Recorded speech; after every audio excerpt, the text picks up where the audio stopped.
दोस्तों आज पेश है दुश्मन का बेटा। ये कवर चित्र है दोस्तों। हिंदुस्तान का सीमावर्ती पर्यटन स्थल कश्मीर घाटी। कुछ वर्ष पूर्व यहाँ अमन चैन था।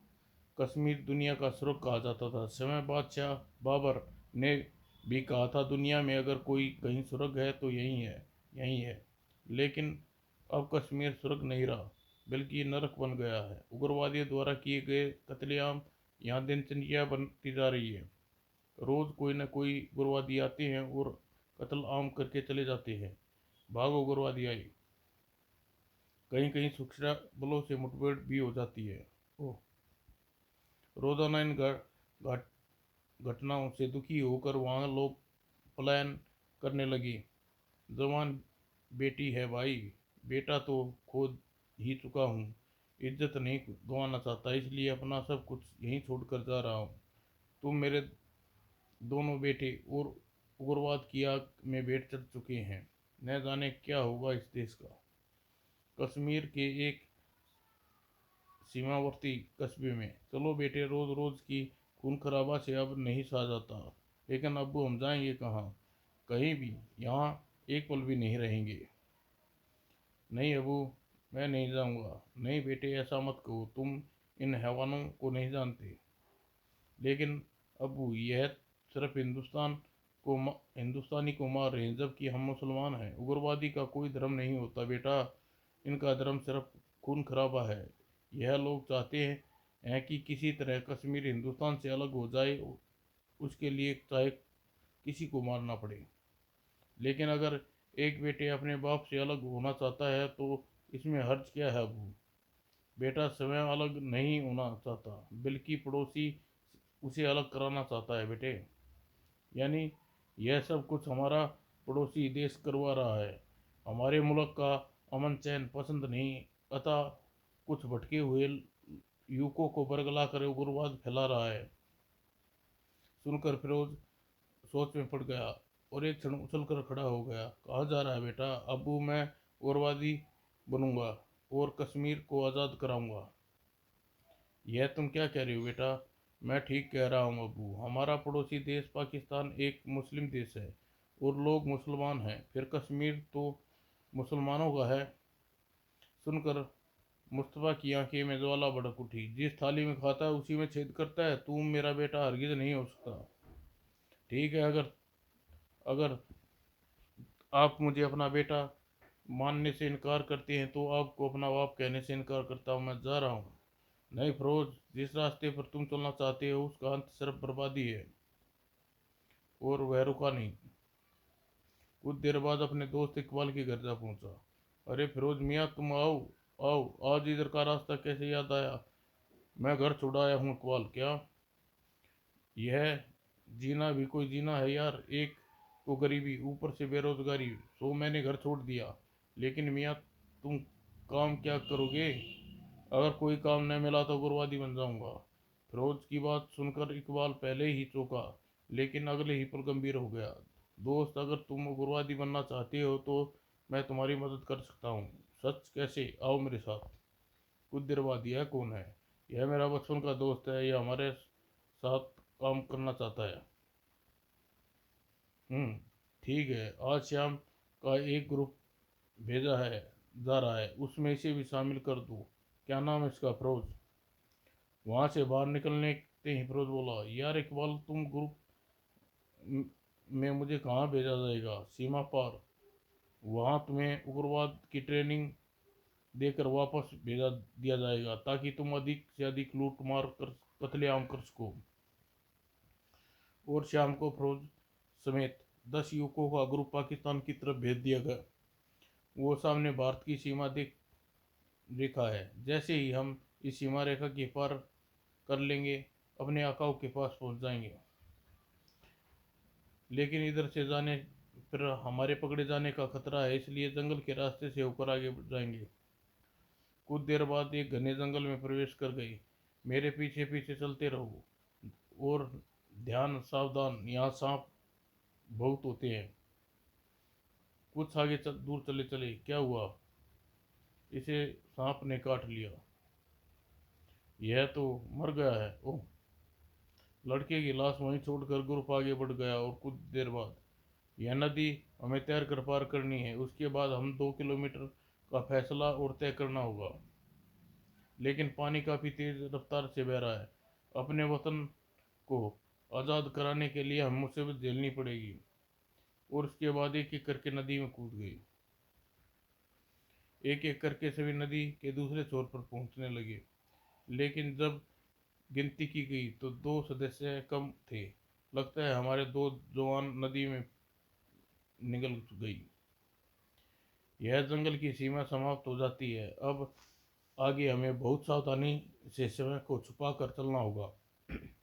10-50 कपीला काफिला आगे चल पड़ा। यहाँ हिंदुस्तान की सीमा समाप्त हो जाती है। बस इसके पार करते ही हम अपने आकाओं के पास होंगे। और कुछ देर बाद, हाल्ट, भागो, धाएं धाएं, आ। और जब सीमा पार करके पाकिस्तान में की हद में पहुंचे तो वहाँ 10 में से 5 बचे थे।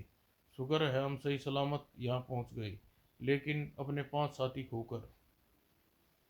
थोड़ी देर बाद एक कैंप में थे। क्या बात है अकरम, सिर्फ 5 लड़के? जनाब, 5 रास्ते में ख़त्म हो गए। ठीक है, आज इन्हें आराम करने दो, कल से इनकी ट्रेनिंग शुरू हो जाएगी। बेहतर जनाब। और फिर असलम सभी लड़कों को लेकर एक अन्य तंबू में गया। ट्रेनिंग की शुरुआत कैसे होगी यह तो कल मालूम होगा। अगले दिन सुबह, चलो बाहर निकलो, मेजर साहब अपना भाषण देंगे। कुछ देर बाद एक मैदान में पहुंचे जहां हिंदुस्तान से भागे अन्य लड़के भी बैठे हुए थे। चलो इधर आ जाओ। कुछ देर में मेजर आ गया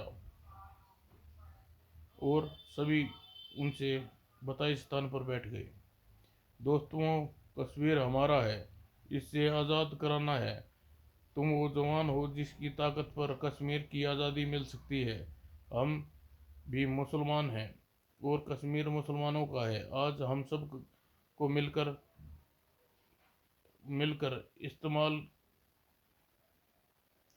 इस्लाम की हिफाजत करनी है। यह ट्रेनिंग लेकर जब तुम हिंदुस्तान पहुंचोगे तो तुम लूट मार करनी है, कत्लेआम का बाजार गर्म करना है, ताकि कश्मीर का एक भी हिंदू न रहे और वहाँ से भाग जाए। और जब वहाँ एक भी काफिर नहीं रहेगा तो कश्मीर अपने आप आज़ाद हो जाएगा।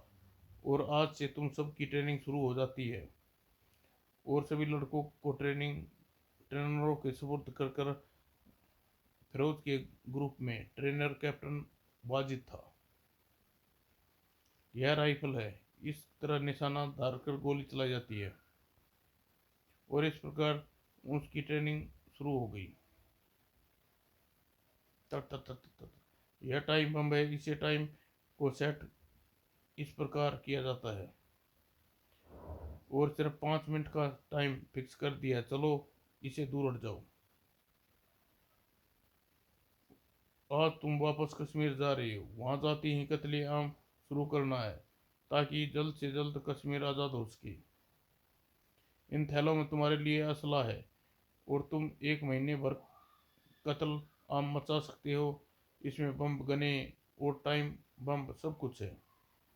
जाओ और कामयाब हो जाओ। अकरम तुम्हें सीमा पार करा देगा। और सही सीमा पर तुम्हें इस रास्ते से वापस जाना है जिस रास्ते से आए थे। अब मैं वापस जा रहा हूँ। अकरम के जाने के बाद उन 500 ने अपनी अपनी स्टेनगनें मजबूती से पकड़ लिया और आगे बढ़ने लगे। नदी के समीप आकर वह रुक जाना पड़ा। हमारे थैलों में वाटर प्रूफ है, लेकिन इनका बोझ लाद कर हम नदी पार नहीं कर सकते। तो फिर क्या किया जाए? मेरे दिमाग में आइडिया है। क्या? ऐसा करो, तुम चारों अपना अपना सामान यहीं रख जाओ और एक रस्सी पकड़कर दूसरे छोर पर चले जाओ। दूसरे छोर पर पहुंचने के बाद सारा सामान उस रस्सी पर बांध दूंगा और तुम चारों मिलकर दूसरी ओर खींच लेना। Good idea. और इस प्रकार सबने अपने कंधों से अपने थैले उतार कर जमीन पर रख दिए। अब तुम रस्सी के सिरे पकड़कर दूसरे छोर पर पहुंचो। चलो कूद जाओ। और अगले ही पल रस्सी पकड़े चारों नदी में कूदते चले गए। तैरते हुए नदी के बीच पहुंचे तो फिरोज ने एक चेहरा भयानक हो गया। एकाएक उसने स्टेनगन आग उगलने लगी। मेरे मादरे वतन को बर्बाद करने वालों, तुम्हें जिंदा नहीं छोड़ूंगा। इसी दिन के लिए मैंने यह ट्रेनिंग हासिल की थी। दाएं दाएं दाएं। अब मेरे पास इतना असला है कि मैं यहाँ के उग्रवादी बनाने वाली उस फैक्ट्री को तबाह कर सकूं। और तभी फिरोज वापस पाकिस्तान की तरफ मुड़ चला। सबसे पहले मुझे असले को कहीं छिपाना होगा। भारतीय सीमा रेखा के पार करने उन चारों थैलों को एक चट्टान के नीचे छिपा दिया। यहाँ इन थैलों को महफूज रहेंगे। फिलहाल अपने वाले असले की से ही शुरुआत करता हूँ। और छुपता छुपता वापस कैंपों में पहुंचा। सबसे पहले मुझे अपने ट्रेनर को समाप्त करना होगा। अगले अगला ग्रुप कब भेज रहे हो अकरम? बहुत जल्दी जनाब। हिंदुस्तान से आने हिंदुस्तान के सामने लड़ने की बजाय यह लड़ाई बहुत अच्छी है। हाँ जनाब, इसमें मरने वाले हिंदुस्तानी हैं और मारने वाले भी। और इस प्रकार एक दिन कश्मीर आज़ाद हो जाएगा और आज़ाद होते ही हम उस पर अपना कब्जा कर लेंगे। हा हा हा। तुम्हारा यह ख्वाब कभी पूरा नहीं होगा कुत्तों। हाँ, मैं तुम जैसे कुत्तों को अपने वतन की बर्बादी का बदला लेने के लिए उग्रवादी बनना पड़ा। अब मरने के लिए तैयार हो जाओ। दाएं दाएं दाएं। और उन्हें गोली मारकर तुरंत ही वहां से भाग लिया। इन्हीं की दी ट्रेनिंग मेरे काम आ रही है। थोड़ी देर बाद, इन्हें किसने मारा? तुरंत मेजर को खबर करो। यह खबर सुनकर मेजर तुरंत यहाँ आएगा। उसकी जीप इसी रास्ते से गुजरेगी। और खबर पाते ही मेजर अपने दो ऑफिसरों और एक जीप में तुरंत कैंप की ओर रवाना कर दिया। स्वयं दूसरी जीप में कैंप की ओर चल पड़ा। जीप आ रही है। फिर जैसे ही जीप फिरोज की हद में पहुंची, जा तू भी इस दुनिया से रुखसत हो जा। बड़ा बम फटने के साथ ही फिरोज अब वह जगह छोड़ दी और भाग खड़ा हुआ। लेकिन अभी वह कुछ ही दूर गया था कि पकड़ लो इसे। तुम क्यों? हैरानी हो रही है तुम्हें मुझे जिंदा देखकर? लेकिन तुम, दरअसल वह जीप मेरे नहीं जी दरअसल मैं उस जीप में नहीं था। मेरी जीप तो उस जीप से काफ़ी पीछे आ रही थी। ओह, ले चलो इसे, इसका फैसला कल सुबह करेंगे। और उसे एक जेल कोठरी में फेंक दिया। बस किसी तरह एक बार यहाँ से छूट जाऊँ शरीर को, फिर इन सबको देख लूँगा। अगली सुबह फिरोज मेजर के सामने पेश किया गया। तुम कैप्टन वाजिद और अकरम को मारा है? हाँ, मैंने मारा है उन्हें, क्योंकि हमारे वतन में कत्लेआम जिहाद फैला कर अमन चैन को ख़त्म कर रहे थे। आतंकवाद आतंक तो अब भी जारी रहेगा, पर अफसोस तुम देखने के लिए जिंदा नहीं रहोगे। ले जाओ इसे, रोजाना इसके एक एक अंक काट कर चिल कौए को खिलाते रहो। हमारे से गद्दारी करने की यही सजा है। अपने वतन के लिए शहीद होना कितने फख्र की बात है। मुझे आज आज ही महसूस हो रहा है। जेल में पहुंचते ही, बोलो बी मियाँ, आज कौन सा अंक काटवाना चाहते हो? गर्दन? गर्दन नहीं, इस तरह तुम्हारा काम एक झटके में समाप्त हो जाएगा। ऐसा करते हैं हाथ, सिर्फ एक हाथ काट लेते हैं और अगले ही पल कचा। चलो, इसकी एक इसकी एक टांग काट देते हैं। लगता है बेहोश हो गया है। तुरंत उसे उठाकर कोठरी में डाल दिया गया। लेकिन फिरोज बेहोश नहीं हुआ था। पीड़ा सहते हुए वह बेहोशी का नाटक कर रहा था। सबसे पहले मुझे अपनी कमीज निकाल कर खून बहने से रोकना होगा। मुझे किसी प्रकार यहाँ से भागना होगा। रोशनदान इतना ऊंचा भी नहीं है कि मैं आसानी से फरार न हो सकूं। अगर थोड़ा कोशिश करूं तो यहाँ से आसानी से फरार हो सकता हूँ। और थोड़ी देर बाद रोशनदान के रास्ते से जेल से भागना कोशिश कर रहा था। और कुछ देर बाद अगले ही पल वह उठा और लड़खड़ाते हुए आगे बढ़ने लगा। या खुदा मेरी मदद करना, मुझ पर बेहोशी काबिज न हो पाए। और इसी के साथ फिरोज ने नई उमंग भरती चली गई। कुछ देर बाद वह उस स्थान पर था जहां बाकी असला छुपा रखा था। इसमें से थैला उठा पाऊंगा, इससे ज्यादा नहीं। थैले ने उसका नल गले में इस प्रकार डाल लिया कि अपने एक हाथ से वह आसानी से उससे बम निकाल सके। अब मैं सिर्फ बम हथगोले से काम ले सकता हूँ। और कुछ देर बाद वह पुनः ट्रेनिंग कैंप की पहुंचा। अब फिरोज इतनी आसानी से नहीं फंसेगा जालिमों। तुरंत वह अपने काम में जुट गया। इन सब टाइम बम्बों को 2 घंटे का टाइम फिक्स कर दिया और छुपते छुपते वह ट्रेनिंग के टाइम बम फिट करने लगा। बारूदगर, यह आखिरी टाइम बम बचा है, इसे यहाँ रख देता हूँ। अब मुझे रामजादों के मेजर की खबर लेनी चाहिए। फिर वह चुपते चुपते आगे बढ़ा जिधर मेजर का कैंप था। उधर कैंप की जेल में। अरे वह लड़का कहाँ गया? भाग गया। एक हाथ कटा होने के बावजूद भी भाग गया। हाँ जनाब, जी हाँ, खोजो उसे, मिलते ही ख़त्म कर दो। जी बहुत अच्छा जनाब। उसके जाने के उपरांत पता नहीं यह हिंदुस्तानी किस मिट्टी का बना हुआ है, अपने वतन के लिए हर तकलीफ हंसते हंसते सह जाती है। और कुछ ही देर में वहाँ 10 जीप निकल कर फिरोज की खोज में चल पड़ी। हेलो, अभी तक उसका कुछ पता नहीं लगा सर, तलाश जारी रखो। उधर फिरोज मेजर के कैंप के समीप पहुंच चुका था। वो रहा मेजर का कैंप। अब तू मेरे हाथों से नहीं बच सकता कुत्ते। कैंप के समीप पहुंचकर फिरोज ने थैले से एक हथगोला निकाला और उसकी सेफ्टी पिन दांतों से खींचा और हथगोला कैंप की ओर उछाल दिया। मेरे वतन के दुश्मन, मुझे अफसोस है कि मैं तुझे इतनी बुरी मौत नहीं दे सकता। और अगले ही पल धड़ाम। और फिर फिरोज उस स्थान को छोड़ दिया। टाइम बम फटने का अभी वक्त है और बम फटने से पहले मुझे इनकी छावनी तबाह करना है। बम की आवाज़ सुनकर छावनी में भगदड़ मच गई और फिरोज आगे बढ़ रहा था। तभी उसे 2 जीप अपनी तरफ आती नजर आई। क्यों ना इन्हें पहले इनका काम तमाम कर दूं। अगले ही पल उसने 2 हथगोले उन जीपों की तरफ उछाल दिए। जीपों को तबाह कर फिरोज अपने ही स्थान पर उठा और तेज कदमों से छावनी की तरफ बढ़ने लगा। अब मुझे जल्द से जल्द छावनी पहुंचना चाहिए।